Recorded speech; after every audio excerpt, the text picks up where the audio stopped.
My name is Ruth Hoffman. I'm 93 years old. And this is the story of how a Nazi general raped me when I was 16 years old, then lived peacefully for 40 years as a respected businessman in Argentina, and how I found him when he was 85 and made his final 5 years a living hell. I hold up two photographs side by side. This is SS Brigadefuhrer Klaus von Stetten in 1944. Decorated general. War hero. Handsome. Powerful. And this is Klaus Müller, fake name, in 2005 in Buenos Aires. Wealthy businessman. Grandfather. Pillar of the German-Argentine community. Same man. Same monster. I lean toward the camera, my elderly hands trembling with controlled rage. He raped me in a concentration camp. He murdered my mother in front of me. He told me I would die there and no one would ever know my name. He was wrong about everything. My voice turns ice cold. I survived. I found him. And for the last 5 years of his life, I made sure he never had another peaceful moment. I sent letters to his children revealing who he really was. I contacted journalists who exposed him. I filed lawsuits that drained his money. I showed up at his country club and showed everyone my camp tattoo. I haunted him like a ghost he thought he'd buried 60 years ago. I smile grimly. He died in 2010. Broke. Alone. Disgraced. His family abandoned him. His friends turned away. His name became synonymous with evil. And I was there watching every step of his destruction. This is how I did it. I was born in 1927 in Lodz, Poland. Second largest city in Poland. Industrial city. My family was Jewish middle class. Father owned a small textile business. Mother kept the house. We were 4 children. My older sister Sarah was 18. I was 16. My brother David was 12. My baby sister Rebecca was only 7. We had a good life before the war. Not rich, but comfortable. Nice apartment in the Jewish quarter. I went to school. Loved reading mathematics. Wanted to be a teacher. I had friends. We'd walk by the river on Sabbath. Go to synagogue. Celebrate holidays. Normal life. Happy life. September 1939. Germany invaded Poland. I was 12 years old. Everything changed overnight. German soldiers everywhere. Laws against Jews started immediately. Can't go to school. Can't own businesses. Must wear yellow star. Father lost his business. Confiscated. We lost our apartment, forced to move to the ghetto. Lodz Ghetto. Second largest ghetto after Warsaw. Over 200,000 Jews crammed into 4 square kilometers. We lived in one room, 6 people. No heat. Little food. Disease everywhere. Father tried to protect us. Got work in a factory. Mother sold her jewelry for food. But we was starving slowly. I spent 4 years in that ghetto. Ages 12 to 16. Watched people die of starvation, typhus, cold. Saw children with swollen bellies from hunger. Elderly people dying in the streets.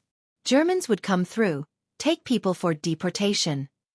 We knew what that meant. Death camps. Gas chambers. But we couldn't escape. By 1944, I was 16 years old. Thin. Pale. But somehow still alive. Sarah had died of typhus in 1942. David had been taken in a deportation in 1943. It was just father, mother, little Rebecca, and me. We'd survived 3 years longer than most. We thought maybe we'd make it. We were wrong. In August 1944, the Nazis decided to liquidate the entire Lodz ghetto. Final deportation. Everyone to Auschwitz. We had no choice. They loaded us into cattle cars like animals. The journey to Auschwitz took 3 days. We were 150 people crammed in a cattle car meant for 40. No food. No water. No bathroom. People dying during the transport. Old people. Babies. Bodies piled in the corner. The smell was unbearable. Heat. Death. Desperation. Rebecca cried the entire time. She was 11 years old. Clinging to mother. Asking, "Where are we going? What's happening?" Mother lied. "It's okay, darling. We'll be safe. Stay close to me." Mother knew. We all knew. But what do you tell a child? When the doors opened, the light was blinding. Guards screaming raus. Schnell. Out fast. Dogs barking. Soldiers with rifles hitting people. We stumbled out. I saw the gates. Arbeit macht free. Work makes you free. Such a cruel lie. Then I saw the chimneys. Smoking. The smell of burning flesh. Someone whispered, "That's where we're going." People started panicking. Guards beat them down. We were forced into lines. The selection. I'll never forget that moment. An SS doctor standing at the platform, pointing left or right with his thumb, like a Roman emperor deciding who lives and dies. Left, work camp. Right, immediate death in gas chambers. He didn't even look at faces. Just pointed. Father went first. The doctor glanced at him. How old? Someone translated. Father said 47. Too old. Right. Death. Father tried to protest. A guard hit him with a rifle. Blood poured from his head. They dragged him away. That was the last time I saw my father. Mother was holding Rebecca. The doctor looked at them. Rebecca was small for her age. Looked maybe 9. Child. Useless. Right. Both of them. Mother screamed, "No. She's strong. She can work." The doctor ignored her. Guards grabbed them both. Mother was crying, holding Rebecca, being dragged toward the trucks going to the gas chambers. I tried to run to them. A guard grabbed me. Held me back. Mother looked at me. Our eyes met. She mouthed survive. Then they were gone. My mother and baby sister. Gassed within 2 hours of arriving at Auschwitz. I was sent left. Work camp. I was 16, looked healthy enough to work. They shaved my head. Took my clothes. Gave me a striped uniform. Tattooed a number on my arm. A. 7834. I wasn't Ruth anymore. I was a number.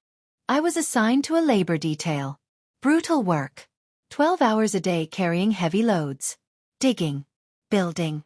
Starvation rations. Women dying around me daily. But I survived somehow. Maybe because I was young. Maybe luck. Maybe because I promised Mother I would. After 2 months they moved me. November 1944.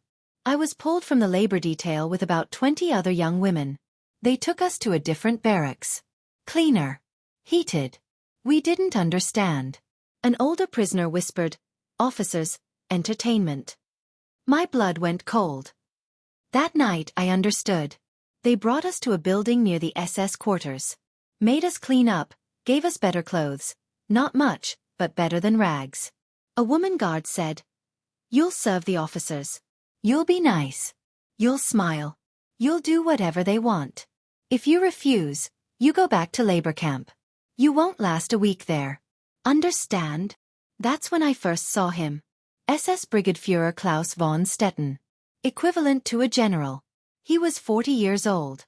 Tall, blonde, blue eyes, perfect Aryan specimen. Immaculate uniform covered in medals. Knight's Cross at his throat. Distinguished. Handsome. Evil. He was inspecting us. Walking down the line of terrified girls. Looking us over like livestock. He stopped in front of me. Looked me up and down. Asked in German, how old? I said 16. He nodded. Good. Old enough. Gestured to a guard. This one. Bring her to my quarters tonight. I was shaking uncontrollably. An older girl whispered, "Do whatever he says. Don't fight. Fighting makes it worse." I asked, worse than what? She just looked at me with dead eyes. I understood. That night they brought me to his quarters. A house. Actual house with furniture, carpets, paintings. Stolen from murdered Jews, I'm sure. Von Stetten was sitting at a desk, writing reports. He looked up when I entered. Smiled. "Ah, the young one. Come here." I walked over on shaking legs. He stood up. Walked around me. Then said, "You're very pretty for a Jew. Do you know why you're here?" I shook my head. He laughed. "I think you do. You're here to please me. To serve me. Your body belongs to me now. Just like everything else your people owned. Understood. I started crying. He grabbed my face. Stop crying. It annoys me. Now undress. I couldn't move. He slapped me. Hard. I said undress. So I did. And he raped me. Right there in that warm, comfortable room while thousands were dying in the camp outside. That was the first night. But it wasn't the last. Von Stetten kept me. I became his personal possession. 3 times a week, sometimes more, they'd bring me to his quarters. And he'd use me. It wasn't just rape. He'd talk to me. Tell me about his wife and children in Germany. Show me photos. See my daughter? She's about your age. Beautiful girl. Pure German blood. The contrast was sickening. He had a daughter my age and he was raping me. He'd make me serve him dinner first. Like a maid. Bring him food, pour his wine, stand there while he ate. Then afterward, he'd rape me. Sometimes he'd be rough. Sometimes he'd pretend to be gentle, like it was consensual. That was worse somehow. The pretense. He talked about the camp. Bragged about how efficiently they were killing Jews. We processed 5,000 today. Tomorrow may be more. By the time this is over, Poland will be Judenfrei, Jew-free. Your people are being erased from history. He'd say this while touching me. Like it was pillow talk. I asked once about my mother and sister. Where they'd gone. He laughed. The chimney, of course. Where else? They were gassed the day you arrived. Their bodies burned. Ashes scattered. They don't exist anymore. He said it so casually. Like discussing the weather. I wanted to kill him. Every time I was near him, I thought about it. There were knives in his quarters. I could stab him. But there were always guards outside. I'd be caught and killed. And I'd promised Mother I would survive. So I endured. Other girls came and went. Von Stetten used other prisoners too when he got bored of me. Some lasted days before they were sent back to the camp. I heard most died shortly after. Disease, starvation, or suicide. I lasted 3 months because I was obedient. Because I dissociated and let him do what he wanted. He showed me off to other officers. Brought me to parties. This is my little Jew. Quite well trained. They'd laugh. Some would ask to borrow me. He'd sometimes agree. I was passed around like a bottle of schnapps. January 1945. The Soviets were advancing. The Germans were panicking. They started evacuating the camp. Death marches. Killing prisoners to eliminate witnesses. Burning documents. Chaos. January 17, 1945. The order came to evacuate. Von Stetten called me to his quarters one last time. I thought maybe he'd kill me. He'd killed other prisoners. Shot them himself when they were no longer useful. Instead he raped me. One final time. Violent. Angry. Then he said, "This is the last time I'll have a Jew. When this war is over, your kind won't exist anymore. You should feel honored that I chose you." Honored. That word. Then he did something that still haunts me. He took out his service pistol. Put it against my head. I thought, this is it. He's going to kill me. He pressed the trigger. Click. Empty. He laughed. You're lucky. I don't have bullets to waste on you. You'll die on the march anyway. Or the Russians will get you and do worse. He left me there. Took his belongings and fled with other SS officers. I never saw him again. Until 40 years later. The next day, they forced us on a death march. Thousands of prisoners marching in the snow. No food. No shelter. Guards shooting anyone who fell. I watched women collapse and get shot in the back of the head. Bodies left in the snow. I survived 10 days of that march. Don't ask me how. Willpower. Luck. Stubbornness. I was 17 years old, weighed maybe 80 pounds, but I kept walking. Then the Russians came. Soviet tanks. German guards fled or surrendered. We were free. I collapsed in the snow. A Soviet soldier picked me up. Carried me to a field hospital. I was barely alive. Typhus. Malnutrition. Frostbite on my toes. I spent 2 months recovering. They saved my life. When I was strong enough, they asked my name. I said, Ruth Hoffman. From Lodz. They checked lists. No other Hoffmans survived. My entire family dead.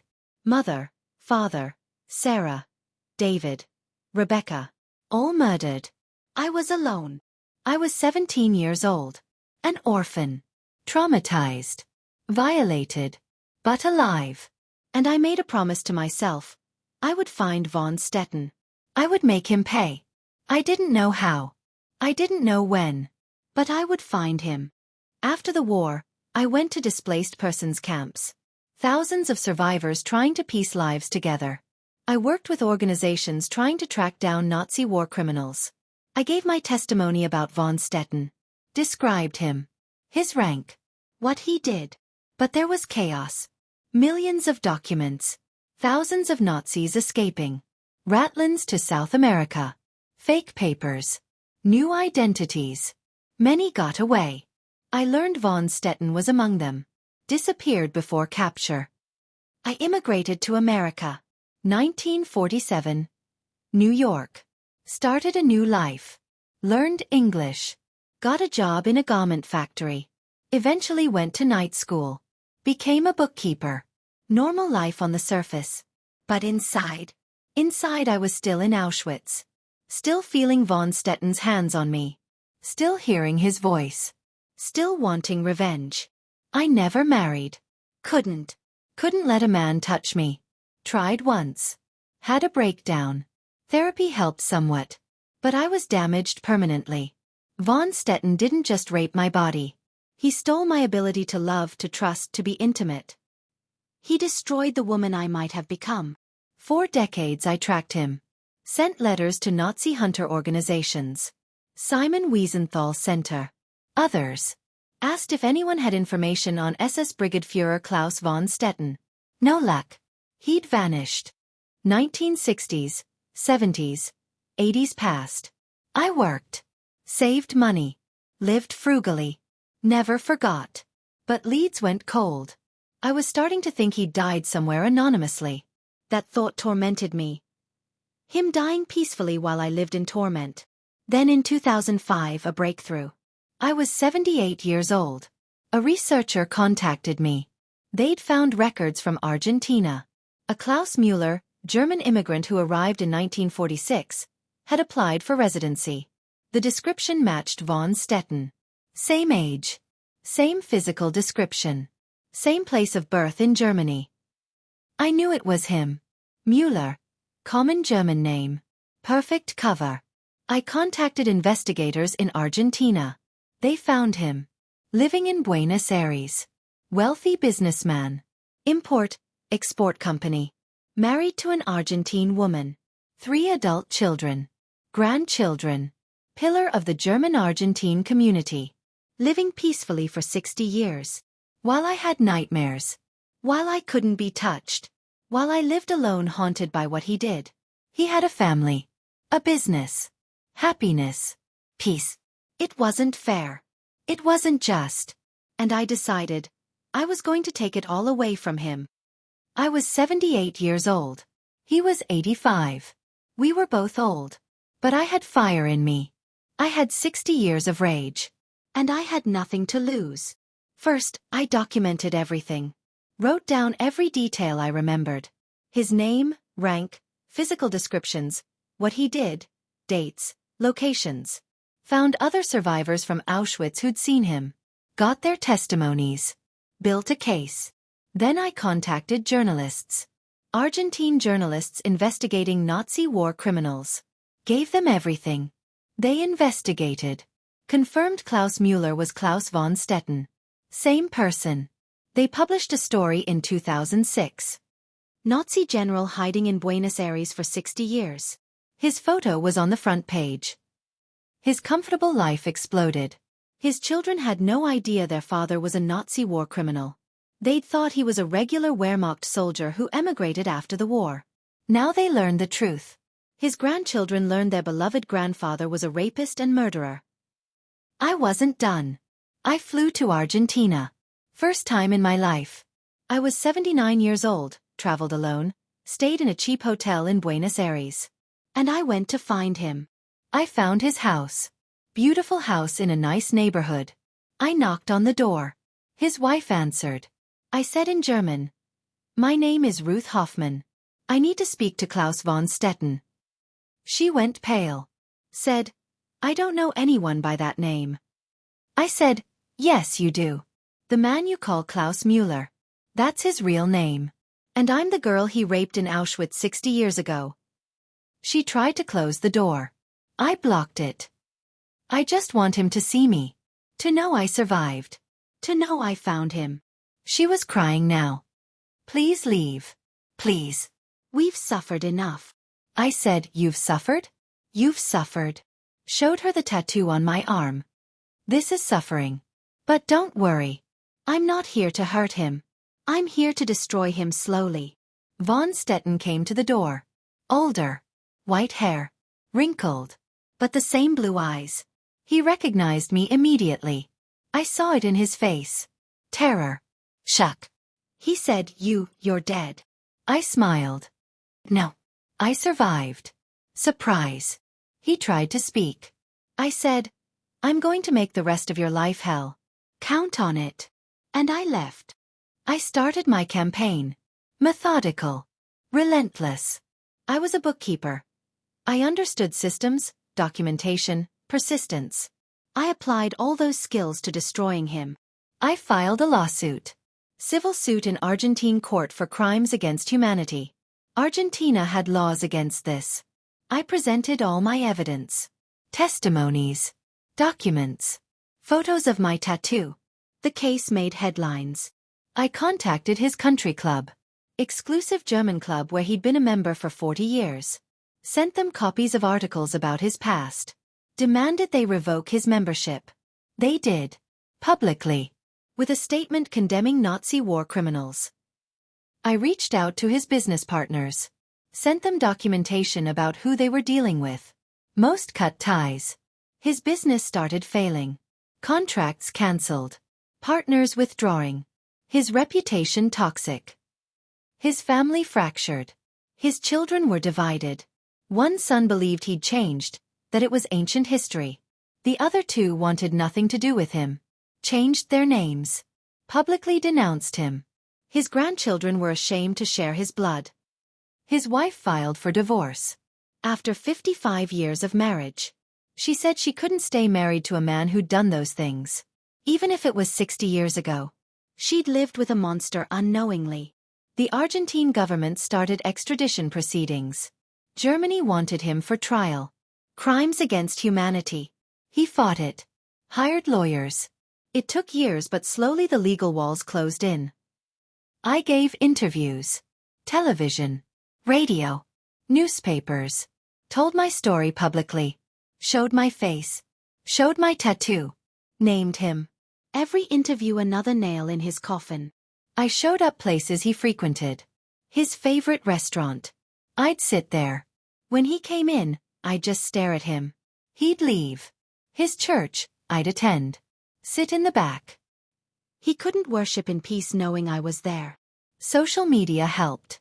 His grandchildren's friends saw the stories online. They were bullied at school. "Your grandfather is a Nazi rapist." They stopped visiting him. He lost even that. 2008. 2009. 2 years of this campaign. Every time he thought it died down, I'd resurrect it. New interview. New legal filing. New appearance. I haunted him. By 2010, he was 90 years old. Broken. His wife gone. His children estranged. His business bankrupt from legal fees. His house foreclosed. He was living in a small apartment. Alone. I went to see him one last time. Knocked on his door. He opened it. Barely recognized him. Frail. Shrunken. Defeated. He just stared at me. I said, "Can I come in?" He nodded. Didn't even resist anymore. We sat in his tiny apartment. He started to speak. I'm sorry. I was following orders. It was war. I was a different person then. The usual excuses. I cut him off. Don't. Don't insult me with that. You raped me repeatedly. You bragged about murdering my family. You weren't following orders when you did that. You enjoyed it. I saw it in your eyes. He started crying. Actually crying. What do you want from me? You've destroyed everything. My family. My reputation. My life. What more can you take? I leaned forward. Everything you had was built on lies. On crimes. On murdered Jews whose property you stole. Whose lives you destroyed. You had 60 years of peace you didn't deserve. I had 60 years of nightmares because of you. So yes, I took everything. And I'm glad. He said I'm dying. Cancer. Maybe 6 months. Are you satisfied now? I said yes. I want you to die knowing that I won. That the girl you raped and tried to break destroyed you. That your children and grandchildren will remember you as a monster. That history will record you as a war criminal. That you'll have no peace, even in death.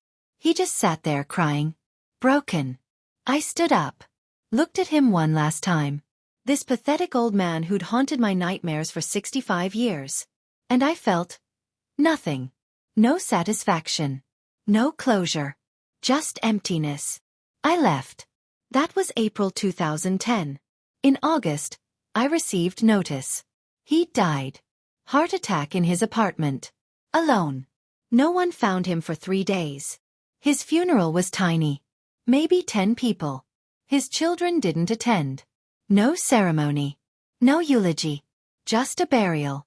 I didn't go. Didn't need to. I'd already won. After he died, I thought I'd feel better. Like a weight lifted. But it wasn't like that. The trauma doesn't disappear when the abuser dies. The nightmares didn't stop. The scars didn't heal. But something changed. I felt finished. Like I'd completed the task I'd set for myself at 17 years old in that field hospital. I'd survived. I'd found him. I'd made him pay. The promise was kept. I learned later he'd written a letter before he died. His lawyer sent it to me. In it, he tried to explain himself. Claimed he'd been brainwashed by Nazi ideology. That he'd spent 60 years trying to be a good person to make amends. That he'd hoped God would forgive him. At the end he wrote, "Ruth, I know you'll never forgive me. I don't deserve forgiveness. But I want you to know. You won. You survived. You had the last word. And I died knowing that the girl I thought I'd broken was stronger than me in the end." I burned the letter. Didn't want his words. Didn't need his acknowledgement. I knew I'd won. His obituary was what I wanted. Not beloved father and grandfather. It said, Klaus von Stetten, Nazi war criminal who evaded justice for 60 years, died. That's his legacy. Forever. I'm 93 years old now. I've outlived von Stetten by 13 years. Every year I outlive him is a victory. I look directly at the camera. People ask if I regret spending the last 5 years of his life destroying him. If it brought me peace. The answer is, I don't regret it. And no, it didn't bring peace. Nothing brings peace after what was done to me. But it brought justice. My voice is strong despite my age. To every survivor of sexual violence, especially wartime rape, your abuser may escape for years, decades. They may live comfortable lives while you suffer. But if you survive, if you persist, if you never give up, you can still win. It took me 60 years. But I won. I hold up my tattooed arm. This number was meant to dehumanize me. To make me less than human. But I'm still here. Still human. Still fighting. Still winning. And von Stetten? He's gone. Forgotten. Disgraced. Final words. He raped me when I was 16. He told me I would die and be forgotten. He was wrong. I'm remembered. My testimony is in Holocaust museums. My story is told. And him? His name is synonymous with evil. That's justice. That's victory. I lean forward one last time. Never give up. Never forget. And never let them win. I survived Auschwitz. I survived von Stetten. And I made damn sure he knew it before he died. That's power. That's revenge. That's survival. Fade to black. Text appears.